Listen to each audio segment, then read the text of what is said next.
Baik, Assalamualaikum warahmatullahi wabarakatuh. Sahabat Bimbel Quran Rubaiyat yang berbahagia, kembali berjumpa dengan kami di segmen ngobrol bersama tamu-tamu kita yang insya Allah yang kita hadirkan adalah mereka yang sempat bersinggungan belajar atau mengajarkan metode Rubaiyat dalam mempermudah bisa membaca Al-Quran. Dan kali ini kita bertamu di rumahnya beliau, Pak Joko ya. Pak Joko ini beliau seorang murid ngaji yang saat ini sudah menjadi guru ngaji. Wah, menarik kan? Murid ngaji yang sudah bisa menjadi guru ngaji. Kita sapa beliau ya.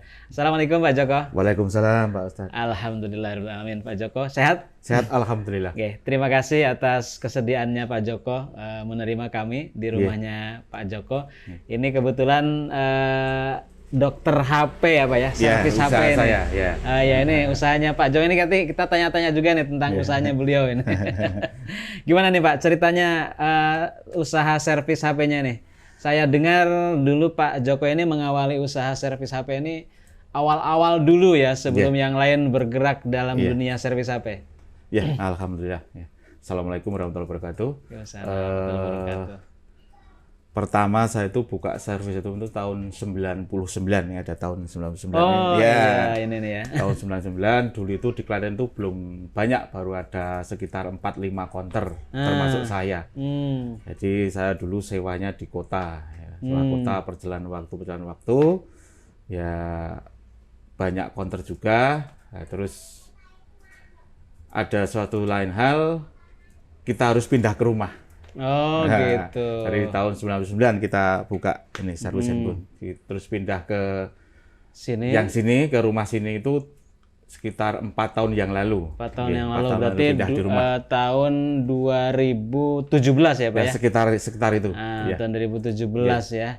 Itu kira-kira ya jauh sebelum pandemi ya Pak ya? Iya betul. Ya.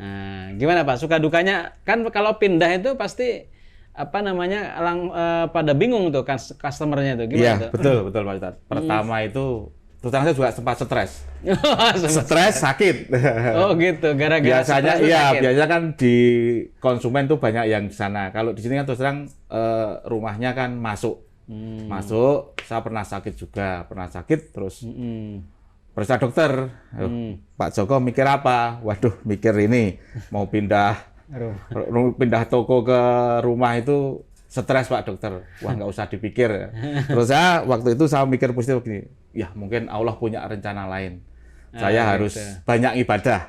Gitu. Kalau terus terang dulu saya waktu di luar itu kan saya berangkat pagi jam 8, pulang jam 8, jam 9 malam itu sholatnya juga masih bolong-bolong. Nah ini saya mikirnya tuh, mungkin saya harus lebih mendekatkan diri kepada Allah. Maksudnya bolong-bolong itu? Bolong-bolong sholatnya. Ya, bolong itu benar-benar nggak sholat? Ya sholat tapi ya banyak bolongnya.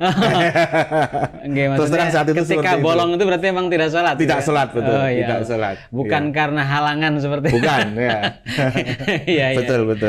Terus di sini memang hikmahnya karena dekat dengan masjid ya Pak ya? Ya, rumah saya kebetulan dekat dengan masjid, depan saya masjid. Mulai saat itu saya pindah di sini, alhamdulillah juga saat itu hari itu pindah, konsumen udah langsung ke rumah.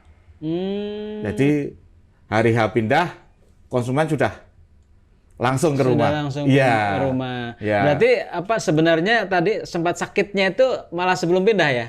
Ya mau pindah. Sebelum mau pindah. Ya mau pindah itu ketakutan aja. Terlalu takut. Iya, takut. Karena kan usahanya cuma hanya itu. Nah, terus ya itu, Allah ternyata punya rencana lain, saya harus lebih mendekatkan diri pada Allah. Saat itu juga setelah 1-2 bulan itu, saya mengenal Rubaiyat. Nah ini langsung ini, jadi setelah Pak Joko ini di sini kemudian ke masjid ya Pak ya, sering ke masjid, sholatnya juga di masjid terus, jamaahnya cuma terus mengenal Rubaiyat. Nah itu mengenal Rubaiyatnya gimana tuh Pak ceritanya?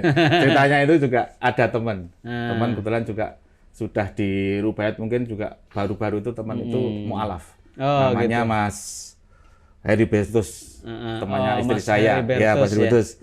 Itu teman istri saya main ke sini benerin handphone. Nah terus Pak D minta tolong dicepetke ya, mau ngaji. Wah, ngaji apa? Saya juga kaget. Ngaji maca Quran Pak D. Dari nol. Wah, yang betul. Betul Pak D. Di mana? Dekat rumahnya kan stasiun. Jadi ngajinya di Masjid Husnul Khotimah. Ya. Mulai saat itu kapan? Malam Rabu berarti minggu depan. Ya, oke saya siap. Mulai situ setiap selesai sholat maghrib saya berangkat. Hujan berangkat. Terus terang saya paling jauh sendiri itu. Saya orang di luar lingkungan masjid itu yang di luar saya. Ya, di luar saya. Yang lainnya dari kampung situ aja. Iya, hanya sekitar itu. Cuma saya gini, wah enggak apa. Niat saya kan mau belajar baca Al-Qur'an. Tapi memang belum bisa baca Quran sama sekali belum waktu sama itu. Sekali. Nah, itu gimana, Pak? Kok bisa Pak Joko sudah seusia 4 tahun yang lalu kan juga sudah. Berarti sekarang usia berapa Pak Joko? 52 besok Januari. 52. Berarti kan waktu itu usia Pak Joko 48 ya. Iya. 48 tahun belum bisa baca Quran. Nah, itu boleh tahu, Pak. Ini mungkin juga yang sama senasib dengan banyak masyarakat ini kan sama nih. Kira-kira apa penyebabnya Pak Joko sampai usia 48 waktu itu belum bisa baca Quran gitu? Iya. Dulu itu juga sempat dulu itu pernah belajar tapi nggak jadi. Nggak jadi itu ya nggak bisa.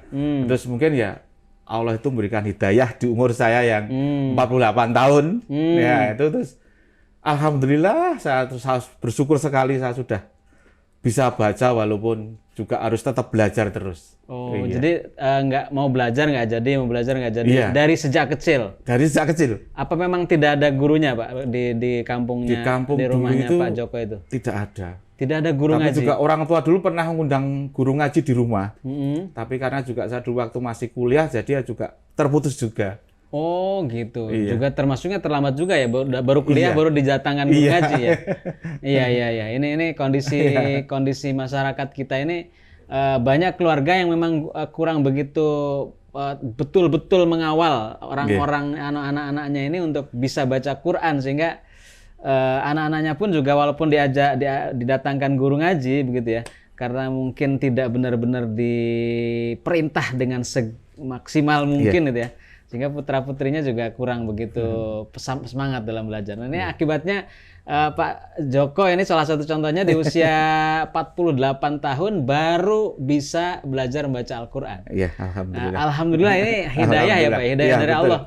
Bisa dibayangkan seandainya ternyata sampai mohon maaf ya, akhir hayatnya tidak punya kesempatan belajar baca Quran. Iya, Nah, betul, berarti kan benar-benar tidak bisa baca Quran seumur hidup ya Pak ya? Betul. Masya Allah. Menurut Pak Joko gimana Pak? Belajar baca Quran dengan metode rubaiyat? Waktu itu dengan Ustaz Suripto berarti ya? Pak Ripto ya, Pak Suripto. Oke. Gimana Pak? Beliau yang mengajar saya terus terang itu tertanam di hati saya terus terang. Mas Tio itu, Masjid Husnul Khotimah, Pak Ripto itu ada sesuatu sejarah di dalam hidup saya. Wah, gimana nih? Iya, saya bisa baca Quran dari nol sama sekali. Nol sama sekali. Jadi setiap selesai sholat maghrib di masjid saya ini, pas Tafiqul Qariat, saya langsung berangkat ke sana. Itu setiap 1 minggu itu 2 kali kelihatannya. 2 kali. Gitu. Alhamdulillah. Ya pertama juga ragu apakah saya bisa. Umur sekian itu masih belajar. Ternyata alhamdulillah dipermudah dengan adanya rubaiyat. Alhamdulillah. Jadi memang mudah ya belajarnya dengan metode rubaiyat. Kalau sejak waktu itu belajar sampai sekarang Pak Joko sudah menghatamkan berapa kali, Pak? Menghatamkan Quran. Insya Allah 2 kali. Sudah 2 kali, alhamdulillah ya. 2 kali hatam Quran. Nah, terus saya juga merhatikan ini kiprahnya Pak Joko ini ngajak banyak orang ini. Jadi setelah Pak Joko ini belajar dan bisa, dan sekarang sudah hatam Quran beberapa kali ya. Itu kemudian di masjid sini juga ada Pak ya. Pak Joko juga yang menggerakkan ya. Terus di mana lagi Pak selain di Gumbang, di tanah kelahiran saya. Oh, di desanya Pak Joko. Desa itu juga bikin kelompok ngaji juga. Pak Joko yang menggerakkan. Iya, alhamdulillah berjalan juga. Terus di mana lagi Pak? Ini ikut di tempatnya perumahan, ada tempatnya teman namanya Abah, itu ada ngaji rubaiyat juga. Pak Abah Agus Daryanto. Iya, Pak Agus Daryanto ya. Oh, juga itu, yang menginisiasi Pak Joko juga. Ikut bantu ya. Oh iya. Bantu. Okay. Nah, terus ceritanya Pak Joko jadi guru ngaji ini gimana nih? Sebetulnya jadi guru ngaji itu juga kalau dibilang guru itu juga belum saatnya. Oh gitu. Kami karena waktu itu kan terpaksa. Terpaksanya gini. Pak Ustadz Ripto itu nggak datang. Ya, gitu. Bagaimana udah ada jamaah tapi mosok tidak berjalan. Ya, saya memberanikan diri, saya ikut bantu. Ya, terus yang sekarang ada nyebut Ustadz Pojokan. Gitu. Karena kalau Pak Ustadz nggak datang, saya yang ngajar ya. Bukan juga nggak ngajar tapi ya belajar bersama gitu lah. Kalau dibilang guru nanti belum saatnya. Jadi ya bareng-bareng gitu. Baca halaman ini. Iya, gitu iya. Saya gitu. mulai ya alhamdulillah bisa ini gitu ya. Oke. Oke, Pak. Ini luar biasa. Berarti di hampir setiap tempat yang Pak Joko buka itu, Pak Joko selalu ada kesempatan untuk menggantikan Ustadz. Iya. Dan akhirnya ternyata bisa ya. Ya, alhamdulillah berjalan. Sehingga kalau seandainya Pak Joko ada kesempatan orang minta Pak Joko ngajar ngaji, sebenarnya bisa ya tanpa harus ada Ustadz yang lain ya. Insya Allah. Oh ya ini. Nanti boleh nih para pemirsa ini kalau mau belajar ngaji nanti bersama dengan Pak Joko ini, Pak Joko sudah bisa nih. Ini bukti bahwasanya belajar membaca Al-Quran dan mengajarkan Quran itu mudah dan juga ada banyak berkahnya. Ini kita ingin tanya juga nih, apa gak Pak, ada perubahan apa nih Pak yang dirasakan oleh Pak Joko setelah baca Quran tiap hari, kemudian ke masjid juga rajin, kemudian Pak Joko bahkan ngajar Quran, karena dalam hadis ini disebutkan khairukum man ta'allamal Qur'ana wa 'allamah, kan? Jadi sebaik-baik kalian. Jadi insya Allah Pak Joko ini orang-orang yang sebaik-baik umat manusia karena belajar dan mengajarkan Quran. Amin.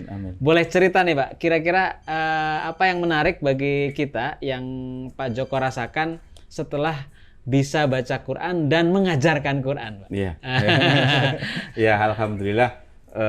Pertama kalau di bidang usaha saya pasiennya itu bertambah. Oh gitu. Ya. Lebih banyak dibanding dengan dulu waktu di kota. Dulu di kota iya. Oh yang gitu saya takutkan dulu ternyata tidak terbukti. Masya Allah. Jadi walaupun di rumah saja, konsumen malah banyak. Iya. Banyak rezeki. Ada rezeki di luar servis handphone juga. Alhamdulillah. Oh ada juga. Selain apa itu Pak? Selain handphone? Apa ya? Bisnis. Bukan bisnis, maksudnya menghubungkan jual beli tanah gitu aja. Oh gitu, Wah, ini. Sama mobil. Oh gitu, mobil juga ya. Nah, itu juga dari para customer handphone juga ya Pak ya? Iya, banyak. Masya Allah. Jadi itu ya, usaha lancar. Apalagi Pak nih yang ya apa gimana ya? Jadi tentram ya. Lebih tentram hidupnya. Mungkin ada harapan yang Pak Joko ini juga biar teman-teman juga bisa ikut mendoakan ini. Harapan yang paling diinginkan oleh Pak Joko setelah ini kan ibaratnya itu kan boleh nih Pak kalau seorang muslim itu meminta dengan amal perbuatannya gitu kan, dengan pekerjaannya, aktivitasnya mengajar ngaji, ngajak orang ngaji Quran tiap hari, rajin ke masjid, kemudian atas lantaran wasilah itu kemudian ada keinginan-keinginan juga yang lain. Nah, mungkin boleh disampaikan juga keinginan yang benar-benar Pak Joko inginkan dan saat ini masih diharapkan tapi belum tercapai Pak. Keinginan saya semoga keinginan yang paling utama saya, doa saya di setiap sholat, doa saya waktu mengajar juga semoga keluarga kami dapat menjadi satu keluarga yang Islam ya Pak. Jadi memang ada yang masih belum. Gitu ya. Jadi memang Pak Joko membangun keluarga sejak awal memang tidak bersama-sama satu akidah ya. Sama sekarang masih ada yang masih belum. Oh, gitu. Kita doanya aja. Baik, kita doakan ini pemirsa sekalian, beliau Pak Joko semoga beliau dan keluarga satu keyakinan, karena insya Allah ini salah satu bentuk kecintaannya seorang anggota keluarga kepada anggota keluarga yang lain itu adalah ketika peduli tidak hanya di dunianya saja, tapi juga di akhiratnya kelak supaya benar-benar bersatu dalam surganya Allah Subhanahu wa taala. Kita doakan ya semoga Pak Joko diijabah keinginannya. Ini banyak yang menonton, kita minta doanya betul-betul dengan kesungguhannya. Aktivitasnya beliau nyata, membantu orang banyak, membantu orang bisa baca Quran, kemudian rajin ke masjid, kemudian menghidmatkan waktunya untuk keluarga dan seterusnya. Beliau kita saksikan adalah orang yang soleh, insya Allah atas kesolehannya Allah Insya ijabah Allah. doa-doa kita. Amin ya Allah. Amin. Baik, terima kasih Pak Joko atas Terima kasih. kesempatannya Iya. dan kebaikannya Pak Joko, kami bisa rawuh di bertamu di rumahnya Pak Joko. Semoga bermanfaat dan juga menjadikan lantaran Pak Joko semakin dimudahkan urusan-urusannya. Amin ya Allah. Amin. Dan juga usahanya semakin lancar. Amin. Oke. Amin. Amin. Bisa sekalian demikian. Semoga segmen obrolan kita bisa memberikan pencerahan kepada kita semuanya. Wassalamualaikum warahmatullahi wabarakatuh. Waalaikumsalam warahmatullahi wabarakatuh.